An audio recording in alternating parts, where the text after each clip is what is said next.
요즘 이 7가지 때문에 기껏 학점은행제하고 졸업 못하는 분들이 정말 많습니다. 학점은행제 진행하시는 분들 알아볼수록 막막하시죠? 인터넷 찾아봐도 광고만 있어서 정확한 정보를 얻기 힘드셨을 거예요. 잘 찾아오셨습니다. 오늘 영상만 끝까지 보시면 혼자서도 안전하게 학점은행제 끝내실 수 있을 거예요. 바로 시작하겠습니다.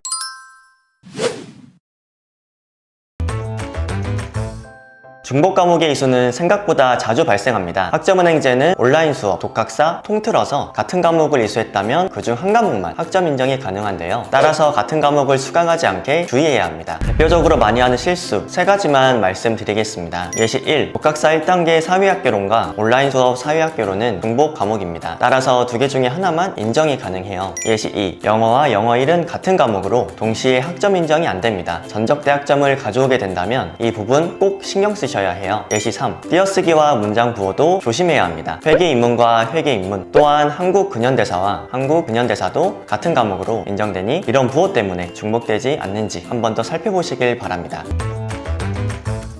학점은행제 온라인 수업은 한 학기 또는 1년간 이수하실 수 있는 수업 개수가 제한되어 있습니다. 이를 연간 이수 제한이라고 하는데요. 온라인 수업 한 과목은 3학점씩 인정되며 한 학기에 최대 24학점, 1년에 최대 42학점을 이수하실 수 있습니다. 이를 초과한 학점은 인정되지 않으니 계획을 세울 때 온라인 수업을 과도하게 많이 넣지 않도록 주의하세요. 꿀팁은 학점은행제를 2학기부터 시작한 경우에는 2학기 8과목, 1학기 8과목 이렇게 이수해도 상관없습니다.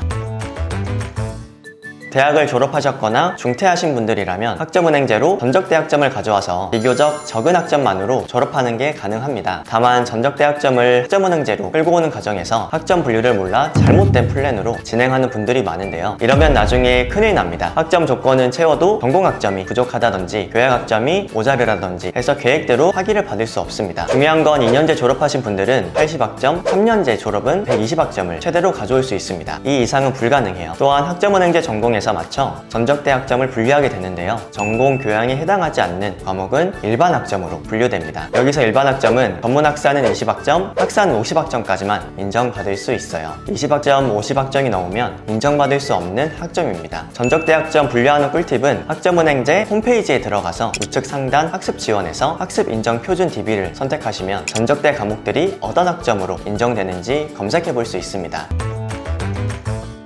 수업 외에도 자격증을 취득하여 학점을 인정시킬 수 있습니다. 자격증은 크게 2가지 종류로 나뉩니다. 전공학점으로 분류되는 전공자격증, 전공과 관련 없는 일반 자격증이 있는데요. 자격증은 전문학사 2개, 학사 3개까지 인정시킬 수 있습니다. 전문학사는 전공자격증 2개 또는 전공자격증 1개, 일반 자격증 1개, 학사는 전공자격증 3개 또는 전공자격증 2개, 일반 자격증 1개를 인정받습니다. 주의할 점은 전공, 일반 구분하지 않고 자격증을 준비해서 기껏 땄는데 학점으로 인정받지 못하는 경우가 생깁니다. 따라서 지금 갖고 있는 일반 자격증이 1개가 넘는지 꼭 체크해주세요. 자격증에는 분류와 직무번호가 있는데 모두 겹칠 경우 1개만 인정됩니다. 따라서 자격증을 통해 학점을 딴다면 반드시 위 내용을 주의해주세요.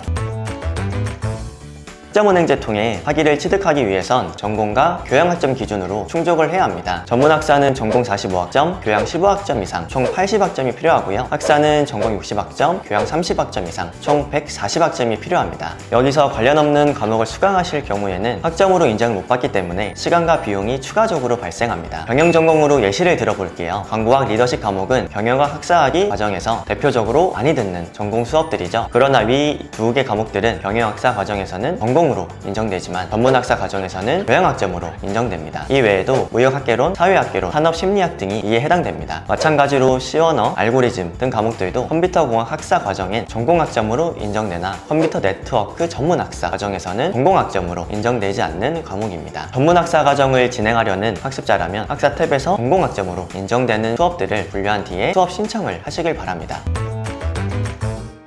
학습자 등록 학점 인정 신청은 1월, 4월, 7월, 10월에 할 수 있습니다. 학위 신청은 12월 15일부터 1월 15일까지, 6월 15일부터 7월 15일까지 할 수 있습니다. 해당 기간에 숙지하지 않는다면 원하는 시기에 학위 취득을 못할 수 있습니다. 꼭 주의해주세요. 그리고 학습자 등록을 하고 최소 75일은 지나야 학위 신청이 가능합니다. 따라서 나중에 몰아서 하지 마시고 이 기간 오자마자 바로 하시는 걸 추천드려요. 학점은행제 학위를 취득하려면 반드시 온라인 수업 6과목을 이수해야만 합니다. 학점은행제 공식 홈페이지에 학위 수여 요건 중 의무 18학점 조건을 보면 18학점 이상 포함되어야 함으로 명시되어 있습니다. 여기서 평가 인정 학습 과정이 바로 학점은행제 온라인 수업인데요. 이를 유의하지 않는다면 학점 조건은 채워도 졸업장은 안 나오는 경우가 생길 수 있습니다. 예를 들어 전적대와 자격증으로 150, 160학점을 쌓았다고 해도 온라인 수업 6과목을 이수하지 않았다면 졸업할 수 없습니다. 이를 꼭 유의하세요. 네, 오늘은 학점은행제 하시는 분들이 가장 많이 하는 실수 7가지를 알려드렸는데요. 많은 분들이 처음에는 쉽게 생각하지만 막상 뜯어보면 정말 알아야 할 게 많습니다. 그래도 잘만 활용한다면 시간과 비용을 크게 절감할 수 있으니 꼼꼼하게 알아보시고 진행하세요. 학점은행제에 관해 궁금한 점이 있거나 도움 요청이 필요하신 분들은 아래 링크에 있는 무료 상담 신청 남겨주세요. 지금까지 가시TV 동욱멘토였습니다. 감사합니다. 더 궁금하신 점이 있거나 영상에 나온 선생님과 상담을 원하시면 PC는 제목 아래에 있는 더보기란을 클릭, 상단에 있는 상담 링크를 클릭하셔서 문의를 남겨주시면 됩니다. 모바일은 화면 아래에 있는 더보기란을 터치, 상담 링크를 확인해보세요. 카카오톡 상담은 댓글에 있는 링크를 클릭하셔서 궁금하신 내용 남겨주시면 빠르게 답변 도와드리겠습니다.